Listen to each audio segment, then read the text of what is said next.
Hello students, welcome you all to the next session regarding discussion on the second part of module number 2, that is we call it as a general analysis of turbo machines. So in the previous sessions we have discussed regarding the energy transfer happening in turbines. We have discussed the Euler's turbine equation. We have discussed the velocity components of Euler's equation. We have discussed the degree of reaction and the utilization factor with respect to the turbines. Now, in today's session, we'll be discussing the general analysis of the turbo machines. And here in today's session, we'll be discussing regarding the energy transfer occurring in power absorbing machines. So in power absorbing machines, how does energy transfer occurs? What is the degree of reaction? Those things we'll be discussing, especially for radial outward flow machines. We'll be discussing for radial outward flow machines. So if you have any doubts, you can send me an email to the email address which you have left on the screen here. You can see there are two email IDs. Also, you can send me a message to the WhatsApp number also, which is right now available on the screen also. So you can send me an email to these email IDs, which you can see on the screen. Also, you can send me a message to this WhatsApp number also if you have any queries.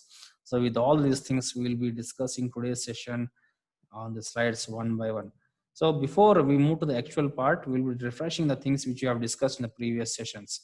So first of all, this is the Euler's equation, which we have learned, that is it is especially used for the power generating machines or the power giving machines, provided the condition is U1 V U1 greater than U2 V U2. It should be greater than U2 V U2. Especially for turbines, we are using this equation. Then we are having, with these conditions, we are studying the velocity components, and in that we have already studied that this V1 square minus V2 square, it is the dynamic head, and the other two terms, velocity components, they are the static heads, which we have studied already. Then the degree of reaction equation we have studied, where the static head divided by the total head will give you the degree of reaction and the utilization factor. So all these we have studied for the turbines. Now we'll be studying with respect to the power absorbing machines or power absorbing machines, that is the pumps, compressors, fans, blowers. Before that, some of the introductory part. So as we have discussed that the power absorbing machines are the compressors, blowers, fans, and pumps. And here in these machines, always the static pressure which is there of the fluid, it is increasing from the inlet to the outlet. As a result, we can say that there is some mechanical energy input. That is the reason that for these machines there is the work input is needed, or we call them as energy input machines. Like the turbines, even these machines also we are classifying them based upon their direction of flow entering and leaving the machine, and they are classified as three types, that is the axial flow, radial flow, and the mixed flow type. In these machines, the turning angle which is there, this turning angle of the fluid, especially in the compressors and pumps, it is limited to a value of smaller to a value of 20 degrees. But when you compare with those of turbines, it is around 150 degrees to 170 degrees. That is the turning angle of the fluid. This is a major important difference, especially when we come with respect to the compressors and the turbines. Then unlike the turbines, here also in the compressor, you can say that each stage it is consisting of a rotor and a stator. Then also with that, there is another component, we call it as a diffuser, which is present especially at the exit. Why? We need to recover the part of the kinetic energy of the fluid and produce an increase in the static pressure. That is the reason that we are using a diffuser as a device. And therefore the total enthalpy rise, it is generally referring to the enthalpy across which is developing the crossing the stages. Now a small picture here you can see here at the bottom, which you can see here, we have shown that this is the part, a diffuser, which is responsible for reducing the velocity of a fluid, due to which what happens, there is a change, there is an increase in the pressure of the fluid, which is responsible for the energy transfer occurring through these machines. So the function is diffuser is very, very simple. Reduce the velocity, increase in pressure, which is responsible for recovering the part of kinetic energy which we have already highlighted here, and this increases the static pressure inside the machines. So apart from this, you can see that we are having a small animation video here. You can see how the diffuser is responsible for, you can see here at this part, the velocity is reducing and there is an increase in the static pressure. Okay. Now with this introduction part, we shall move on to the discussion of this first kind of machines. We call them as a radial flow machines. So before I discuss here this one, I have left some of the part things regarding those things we should complete now here. The first important thing is some part I have left with respect to the axial flow machines. So those things I will be completing right now here, then we shall proceed further. So on some of the basic parts I had left regarding the discussion of axial flow machines, which I will complete it now here. I had left regarding axial flow machines, I will complete now here. So now, think that this is the shaft of a turbo machine. Okay. Say, here is your rotor, which is being mounted here. This is your rotor, and on this rotor your blades have been mounted. Your blades have been mounted, that is B. These are the blades. So as the shaft rotates, this is the axis of the shaft. As the shaft rotates, so also the rotor rotates, and the blades mounted on the rotor, they also rotate. Let us say that fluid is entering here in these blades at different radial locations. At different radial locations, say this radial location as R1, similarly this as R2, this as R2, then say this as R3 at this radial location R3, and all these are entering at this point. They are all entering at this point. At different radial locations, they are all entering at this point. So we call this point as the entry of the fluid inside the blades. So if you observe, irrespective of your radial locations, R1, R2, R3, irrespective of the radial locations, the fluid is entering at this inlet of these blades. We call this as 1.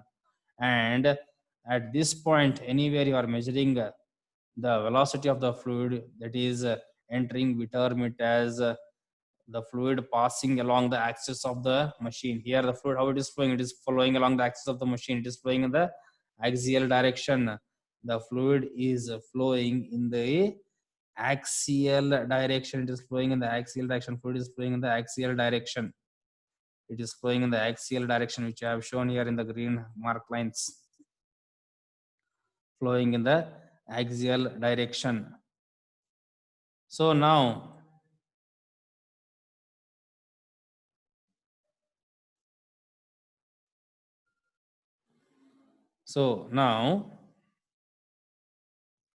when the fluid comes out from this end, irrespective of the radial location, this is the outlet of the fluid coming from the blades.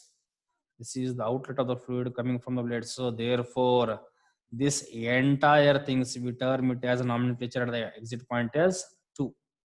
So now if you observe, generally how we are writing U1, you are writing it as omega into R1 and U2 as omega into R2.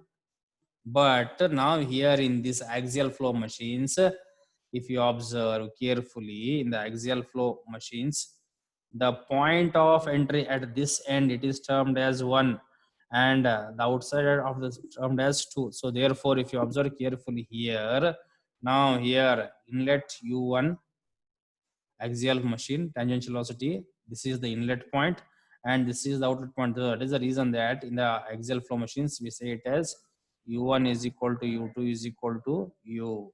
Why? This is the reason. So here, irrespective of the radial locations R1, R2, R3, the entry of the blade passages of the fluid U1 is equal to the exit of the fluid through the blade passages U2, which is equal to, that is the reason that in the axial flow machines, the tangential velocities are equal. U1 is equal to U2. Now, this is with respect to the axial flow machines, which we had left discussion in the last classes. In today's class, discussion of radial machines. Let us see here now. The same, I will draw a shaft here. This is a shaft.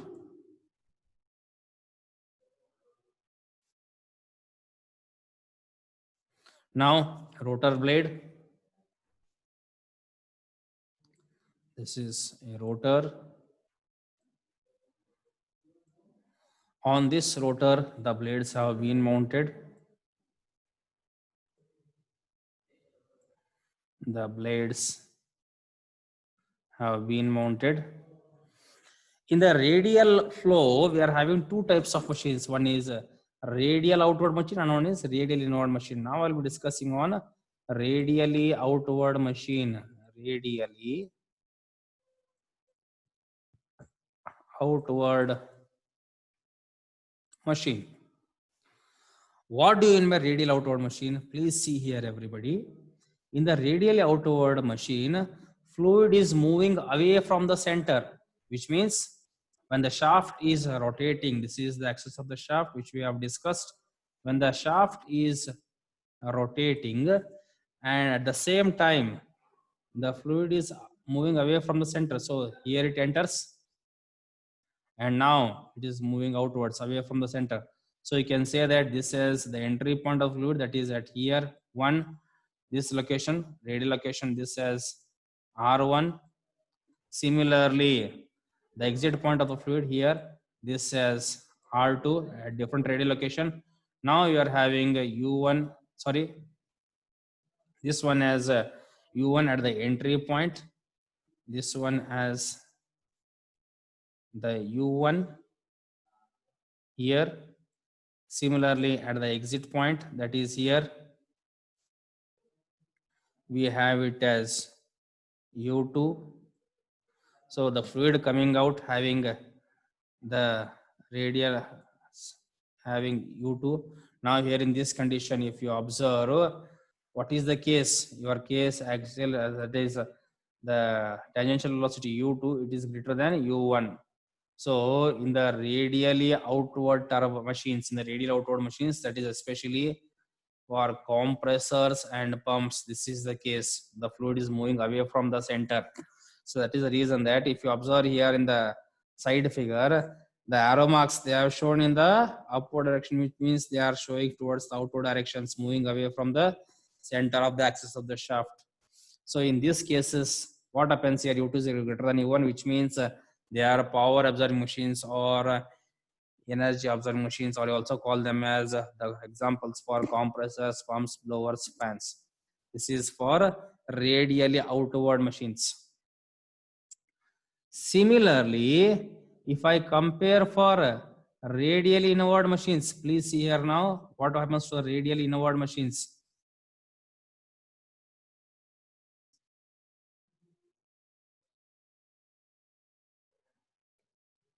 Let us go for discussion of radially inward machines. Please see here. This is your shaft. This is the axis of your shaft. Here is your rotor blade, that is rotor which is being mounted on the shaft. On this shaft, on this rotor, we are having the blades. Say, these are the blades which you have been mounted here. Now I am discussing regarding radially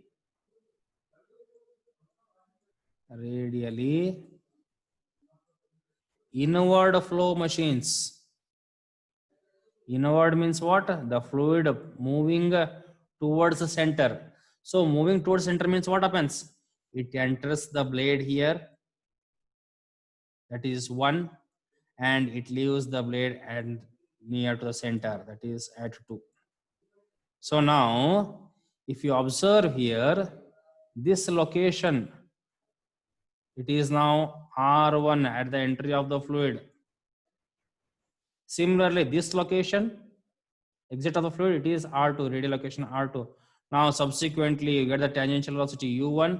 Here you get the tangential velocity as u2. Now here in this case, if you observe what happens, u1 is greater than u2, which means this is an example for which kind of machine? Power generating machines, or you can say that turbines. So in simple words, you can say that the power generating machines, they are nothing but they are the radially inward flow machines. They are the radial inward flow machines, as well as the radial outward machines are nothing but they are the power absorbing machines, which means u2 is greater than u1 in that case. Now with these basics, we'll be deriving the energy transfer equation for radially outward machines, or you can say that for the power absorbing machines. So you can see here already, when you are having the radial outward machines, you can see here the inlet velocity triangle. If you observe here carefully, the inlet velocity triangle, if you observe carefully, it is having the right angle triangle shape, which means initially, which we have studied our inlet velocity triangles, they will be in this kind. This is our inlet velocity triangles which we have discussed. Please see here everybody. This is your generalized shape of your inlet velocity triangle. This is your relative velocity, angle beta 1. Then this is V1. Sorry, this is VF1. Then this is V1, angle alpha 1. Then from the tangential component to the absolute velocity, tangential component to the absolute velocity, this is VU1. And the relative velocity and the absolute relative velocity, we are having the tangential velocity as u1. This is the general case. But when there is a radial flow occurring from the inlet velocity triangle itself, then what happens? This v1, it overlaps on this velocity triangle. So the resulting velocity triangle, it will be in this form when it overlaps. When v1 overlaps on the velocity triangle, then what happens? You can see here the vf1 is equal to v1. Then our alpha 1, it is equal to 90 degrees. And this is your beta 1. This is our VR1. Then here we are having the tangential velocity u1, but the tangential component velocity at the inlet, it becomes 0. That is v1 is equal to 0. So if you observe here, this is the radially, when the fluid enters radially, this is the case. Fluids entering radially now, this is the case, radial flow machines. So now this is, we are discussing for radially outward turbine. So fluid is entering radially at the inlet velocity triangle. That is the reason that alpha 1 is equal to 90 degrees, v1 equal to 0. Also another important thing is the flow velocities. I said v1 is equal to vf1, it is equal to vf1, and it is also equal to the flow velocity at the outward velocity triangle, that is equal to vf2. This is an important phenomena. Please do remember this one. And with these conditions, alpha 1 is equal to 90 degrees. These are the things you are going to get. Now let us see here the things. Now, as I said, for the radial flow machines, one of the thing is common, that here due to centrifugal force, that is the fluid is moving away from the center. That is the reason that u1 is not equal to u2. Then apart from this, you can say that the tangential component of the absolute velocity at inlet, it is 0, v1 is 0.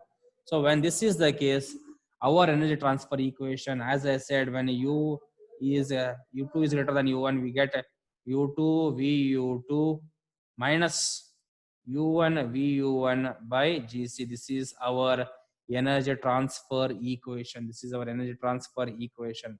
So on this basis, our energy transfer equation is u2 vu2 minus u1 v1 by gc. But we have said that for the fluids entering radially, which means this term, it becomes 0, and our equation is written as u2 vu2 by gc. Apart from this, if you observe the outer velocity triangle carefully, we can write outer velocity triangle OAB. So if you observe carefully, this triangle OAB, if you observe this outer velocity triangle OAB, I need to substitute the value of u2. I need to substitute the value of vu2, that is this part. So what I will do is I will take the help of this particular phenomena that is here. I will be studying regarding this particular phenomena that is AC. AC is nothing but it is VO2 itself. So I can write this as AC. How I can write? I can write AB minus BC. So AC I have written it as AB minus BC, or I can write in terms of the velocity terms, that is AB is equal AC is equal to AB minus OC cot beta 2. So how I written OC cot beta 2? If you observe this particular outer velocity triangle, that is OCB here. If you observe here OCB, this cot beta 2, how I can write cot beta 2? The cot beta 2 is nothing but it is BC divided by OC. This here once again, if I write this outer velocity triangle as cot beta 2, that is cot beta 2, it is equal to adjacent by opposite, BC by OC. BC is what? It is termed as velocity Vf2. OC you can substitute here, get the answer on simplification. Cot beta 2 is equal to BC by OC, and OC is nothing but Vf2. AB, you are having a representation for AB as U2. Also, for AC, we have the representation as VU2. So I can write VU2 as U2 minus Vf2 cot beta 2. So once I get this answer, I substitute this particular value in this equation, and on substitution, I get the answer as delta H is equal to U2 by GC, U2 minus Vf2 cot beta 2. This is the energy equation for the power absorbing machines, or especially the radial flow compressors and pumps. Similarly, let us now derive for the degree of reaction. So degree of reaction, also we have to tell that there is a radial at the inlet. So therefore you have these conditions: alpha 1 is equal to 90 degrees, V1 equal to 0, Vf1 is equal to V1 is equal to Vf2. So we are having the degree of reaction equation. So here the degree of reaction equation, it changes because now we are writing with respect to what? We are writing with respect to the compressors, fans, blowers and pumps. So now here all the components they change, and we are writing it as U2 square minus U1 square plus VR1 square minus VR2 square divided by U2 square minus V1 square plus U2 square minus U1 square plus VR1 square minus VR2 square by 2GC. Or what I am doing is, if you observe here carefully, I am adding this particular component in the numerator part.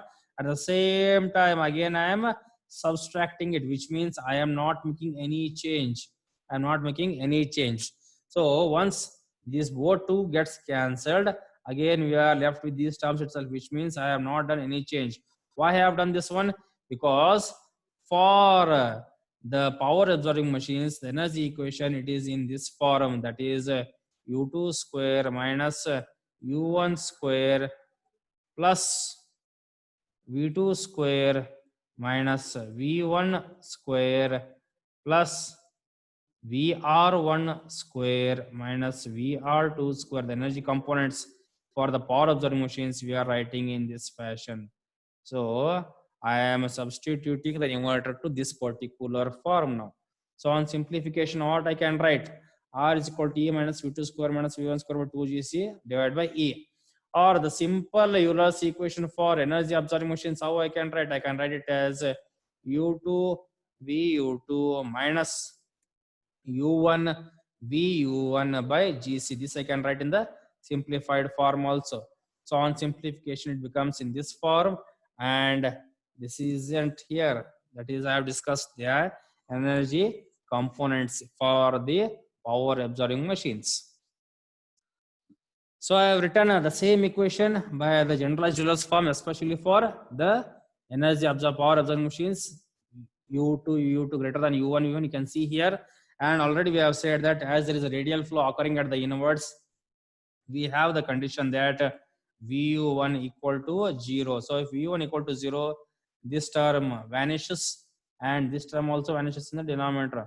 So on simplification, we get the equation in this particular form: U2 V2 minus V2 square minus V1 square by 2 divided by U2 VU2. So these terms gets cancelled. We have cancelled, that is the per unit weight, energy per unit weight, it is cancelled, which we have cancelled. Now we considered outlet velocity triangle OAC. So which is our outlet velocity triangle OAC? This is our outlet velocity triangle OAC, and we want the value of which one? V2 square, by applying our hypotenuse rule. That is V2 square is equal to Vf2 square plus Vu2 square. That is, I want to substitute here V2 square is equal to Vf2 square plus Vu2 square. So on substitution, I get this in this particular form. V2 square is equal to Vf2 square plus Vu2 square. Also, this I substitute in the equation number 4, and I get here this V1 square. This V1 square. This is nothing but I have told, when it is radial flow inwards, it is V1 is equal to V2 is equal to Vf. So therefore, this V1 I am replacing it directly as by Vf2 square itself. So now both gets cancelled.